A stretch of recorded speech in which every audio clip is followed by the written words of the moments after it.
Praetor Supreme Achiveth Solandur was reading the human file when the first relay went dark. He set the file down. Relay Station Korath, 7, Rim Ward of the Vethrani Administrative Capital, a minor node, one of 11,000 in the hegemony's communication lattice. Probably a maintenance fault. The humans who serviced Korath, 7 were, per the records, reliable workers. Punctual. Efficient. Quiet. Then Korath, 9 went dark. Then 12 more, in a pattern that moved inward like a tide pulling from shore. Solandur was Praetor Supreme of the Vethrani hegemony, 47 star systems, 6 subjugated species, the longest unbroken administrative record in this arm of the galaxy. He had not survived 4 decades in that office by ignoring patterns. He pulled up the maintenance manifest for the relay network and found something that made his secondary hearts compress simultaneously. Every relay that had gone dark was one humanity had built. He opened the human file again, this time with different eyes. Commandant Priya Nandakamarose received the Vethrani hailing signal in a converted cargo bay 3 light minutes from the edge of the hegemony's outermost administrative zone. The Adamantin, a vessel the Vethrani had classified as a human labor transport, was not a labor transport. It had never been a labor transport. The designation had been accepted because humans were expected to travel in labor transports, and the hegemony trusted its own classifications more than it trusted its own eyes. "They're hailing," said Logistics Chief Tomas Jessin, not looking up from his console. "How many relays?" Priya asked. 412 confirmed dark. Another 200 degrading. He paused. "They're starting to understand the shape of it." Priya nodded once. She thought of her grandfather, a man she'd never met, taken in the labor draft 63 years ago, assigned to relay construction in the hegemony's mid-rim. He had died in a Vethrani work facility, classified in their records as resource unit, terminated, natural causes. She had read that line when she was 9 years old, in a document her grandmother had kept folded inside a prayer book. "Accept the hail," she said. "Put the Praetor Supreme on screen." Achiveth Solandur saw a woman who looked, by human standards, middle-aged. She wore no military insignia. She sat in a chair that was clearly bolted to a cargo bay floor. Behind her, one of her subordinates was eating something from a container, apparently unconcerned. This was not what a human military commander was supposed to look like. Commandant Nandakamarose, Solandur said, using the title his intelligence service had flagged 3 hours ago when they'd begun emergency biographical research. "I require an explanation for the communication failures across the mid-rim relay network." "They're not failures," Priya said. "They're switches."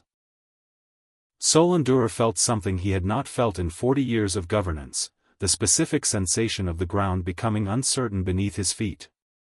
"Explain." "The relays your hegemony uses to coordinate military dispatch, supply routing, administrative communication, and population census across 47 systems, your people designed them. Your engineers drafted the specifications." She tilted her head slightly. "But your engineers didn't build them." 63 years of labor drafts. 47 systems. 11,000 relay nodes. Every junction, every power coupling, every backup failsafe. Assembled by human hands, under Vethrani supervision, to Vethrani specifications. The hegemony had excellent records of the specifications. It had no records of the hands. "You would not sabotage infrastructure that spans your own populated worlds," Solandur said. The logic was sound.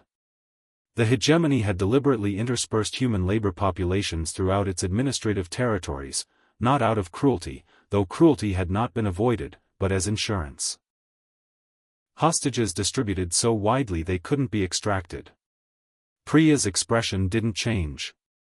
"We evacuated the last of our people from hegemony territory 11 days ago." Jessin set down his food container. 461 relays now, Commandant. The evacuation had taken 9 years. Solandur would not learn this until later, reading after-action documents that humanity released publicly. Not as military intelligence but as historical record, filed openly, as though the hegemony was already an artifact. 9 years of human labor transport vessels running routes that looked like ordinary labor rotation. Workers cycling outward, ostensibly for rest periods, never returning. Replaced, on the manifest, by humans who had already left on an earlier rotation. The hegemony's administrative system faithfully recorded each replacement because the forms were filled correctly. The Vethrani had very good systems for checking forms. They had no system for checking whether the humans filling them were still there. You cannot switch off the relays, Solandur said, and heard the edge of something unfamiliar in his own voice. The failsafe protocols require hegemony authorization codes for any. The failsafes also require maintenance access, which requires physical presence inside the relay housing. Priya paused. We modified the authorization architecture over the last 6 decades. Gradually. Below the diagnostic threshold. She looked at him with something that was not hatred. Hatred would have been easier to process. It was something cooler. More permanent. We had time.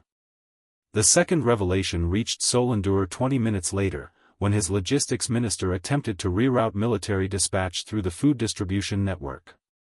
The food distribution network was also dark. Not the hegemony's food distribution network, the hegemony hadn't had one, precisely. It had had human labor assigned to logistics, because human pattern recognition and adaptability made them efficient supply coordinators, and efficiency was a resource the hegemony exploited thoroughly.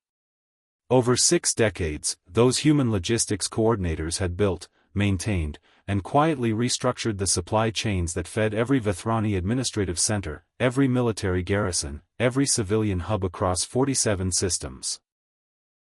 They had done it using hegemony resources, hegemony infrastructure, and hegemony time. And they had done it so well that the hegemony had never once felt the need to develop alternatives. Solandur stared at a logistics map that was going gray, system by system, as the human coordinators who had been running it simply logged off. Decades of accumulated institutional knowledge, walking out the door. His ministry could reconstruct. It would take years.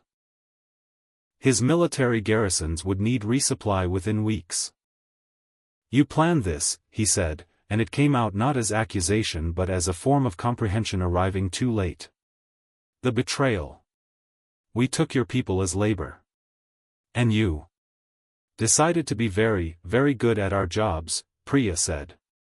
For as long as it took. She let that land. Commandant Jessine, she said, not looking away from the screen. What's the count? 704. The power grid nodes are starting now. The Vethrani hegemony's power grid was not, strictly speaking, a human construction. The generators were Vethrani. The power plants were Vethrani. But the distribution network, the web of conduits, junctions, monitoring stations, and automated regulators that moved energy from generation to consumption across 47 systems, had been built during the hegemony's great expansion period, 60 years ago, when it had been most economically efficient to use the newly drafted human labor force. Efficiency. The hegemony had been very good at efficiency. What it had never been good at was asking who had quietly installed a secondary control architecture inside its own infrastructure, one that sat dormant, undetected, for 6 decades, because it drew no power and sent no signals and simply waited, patient as geological time, for a command that finally came. The lights in Solandur's office did not go out. The hegemony capital remained powered. This, he realized in a moment of horrible clarity, was intentional. The humans had left his lights on so he could see exactly what was happening. You've won nothing, he said, and heard how hollow it sounded even as he said it. We still have our military. Our fleet. We can occupy human space by force and... With what fuel? Priya asked quietly. The fuel processing facilities across the Mid-Rim had been built during the same expansion period. Staffed by the same labor pools. Structured around the same supply chains that were now silent. Solandur opened his mouth. Closed it. Commandant Nanda Kumarose. His voice had changed, not cracked, exactly, but the formal register had gone out of it, like a coat removed in private. What are your terms? On the Adamantine, an old woman watched the exchange on a secondary screen. Elder Yawanda Adisananda Kumar was 94 years old. She had been 22 when the betrayal happened, when the hegemony's partnership offer had revealed itself as conscription, when her husband of 3 months had been assigned to relay construction in the Mid-Rim and never come home. She had spent 72 years of her life doing 3 things. Raising her children, teaching mathematics to labor draft survivors, and building, with perhaps 40 other people who shared her particular species of patient fury, the architecture of what was happening right now. She watched the Praetor Supreme's face on the screen and felt nothing she would have expected. Not triumph. Not grief. Something quieter. The specific piece of a thing completed. Her granddaughter's voice came through the speaker, calm as groundwater. Terms, Priya said. There are no terms, Praetor Supreme. The hegemony is over. Not because we destroyed it. Because it cannot function without us, and we have decided to stop. She paused. You will release all remaining labor draft populations, we have the list, and we will check it, and then you will do what you've always done when something stops being useful to you. Which is? Nothing, Priya said. You will do absolutely nothing. And you'll find, as we did, that that's enough. The Vethrani did not surrender formally. There was no ceremony. Formal surrender requires an opponent who is fighting, and the humans had never been fighting, they had simply been leaving, methodically, taking everything they'd built with them in the form of knowledge and structural leverage, leaving behind clean floors and correctly filed forms and a civilization-spanning infrastructure that suddenly, all at once, did not work. Within 72 hours, the first of the hegemony's 6 subjugated species contacted the Adamantine for negotiations of their own. It turned out humanity was not the only population that had been quietly, carefully, learning where all the important junctions were. They had not been alone in their patience. They had just been first. Priya accepted the transmissions in the cargo bay, still bolted to her chair, still unhurried. Jessine kept count. Elder Yawanda watched from her screen, eyes clear, and when the third species made contact, the Garathi, whose labor pools had worked alongside humans in the power grid sector, she allowed herself the small precise satisfaction of closing a calculation she had held open for 7 decades. She had promised her husband, on the night before they took him, that she would not spend her life angry. That the anger would be fuel, not fire. That she would be very, very patient. She thought he would have appreciated the result. In the cargo bay, Priya finally looked at her grandmother's screen. 63 years, Jessine said softly, to no one in particular. 63 years, Priya agreed. And they never once looked at who was holding the tools. The channel to the Vethrani capital was still open. Solandur was still there, surrounded by a darkening empire, waiting for something. Some final declaration, some formal close, some acknowledgement that this was a war and that wars had endings that could be recorded. Priya reached out and closed the channel. That, too, was enough. The hegemony's formal administrative dissolution was recorded 41 days later, in a document filed by the hegemony's own archival system, the only piece of infrastructure humans had left fully operational, deliberately, so that history would be kept correctly. The last entry, made by a Vethrani archivist who had apparently understood the gesture, read, "Civilization does not fall to those who hate it. It falls to those who are patient enough to understand it better than it understands itself." 11,000 stars waited, and the lights stayed on.